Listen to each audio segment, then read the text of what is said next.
দেখো ভাই, আমরা যখন কাউকে কল করি তখন আমাদের এইরকম ইন্টারফেস হয়। মানে ধরো আমি কাউকে একটা কল করে দেখাচ্ছি, দেখো ইন্টারফেস এলো। তো এরকম ইন্টারফেস কেন এলো আজকে আমি তোমাদেরকে এটাই বলবো, বা তোমাদের কেন হচ্ছে এইরকম সমস্যা। তো বেশি কথা না বলে চলো মূল কথায় যাওয়া যাক। তার আগে বলা যাক, আমার চ্যানেল শুধু 1% লোক চ্যানেলটা সাবস্ক্রাইব করে না। 1%, 100%-এর মধ্যে না 1% চ্যানেল সাবস্ক্রাইব করো না। তোমরা ভিডিও দেখো কিন্তু সাবস্ক্রাইব করো না।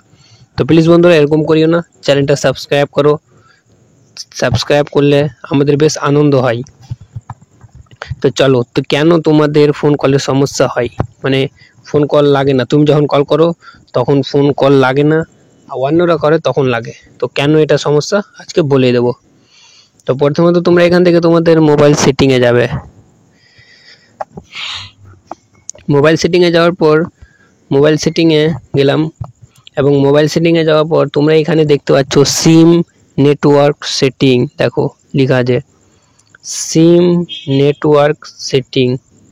তো এই সিম নেটওয়ার্ক সেটিংয়ে ক্লিক করে দেবে। ক্লিক করে দেওয়ার পর এখানে তোমার দেখো তোমার যে সিম আছে, আমার একটাই সিম আছে জিও 4G লেখা আছে। তো আমার এই সিমের উপরে আমি ক্লিক করে দেব। তোমাদের যে সিমে কল লাগবে না সেটার উপরে ক্লিক করে দেবে তোমরা।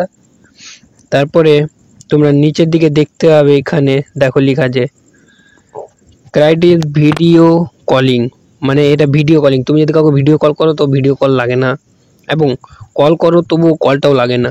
তো তোমরা এটাকে সবসময় অন রাখবে। দেখো আমি যেমন অন করে দিলাম, এটাকে সবসময় অন করে রাখবে। অন করে রাখলে তোমার যেই কল, ভিডিও কল বা কল, সেইটা তোমার লাগবে। তো আশা করি তোমরা বুঝতে পেরে গিয়েছো আমার কথা। এটাকে সবসময় অন রাখবে, অফ করবে না। অফ করলেই তোমাদের ফোন কল লাগবে না, এবং ভিডিও কলও লাগবে না। তো তোমরা হয়তো আমার কথা বুঝতে পেরে গিয়েছো। তাহলে প্লিজ বন্ধুরা ভালো লাগলে চ্যানেলটাকে সাবস্ক্রাইব করবে, আর কমেন্ট করবে তোমাদের আর কি কি অসুবিধা আছে তোমাদের মোবাইলে। তাহলে জয় হিন্দ।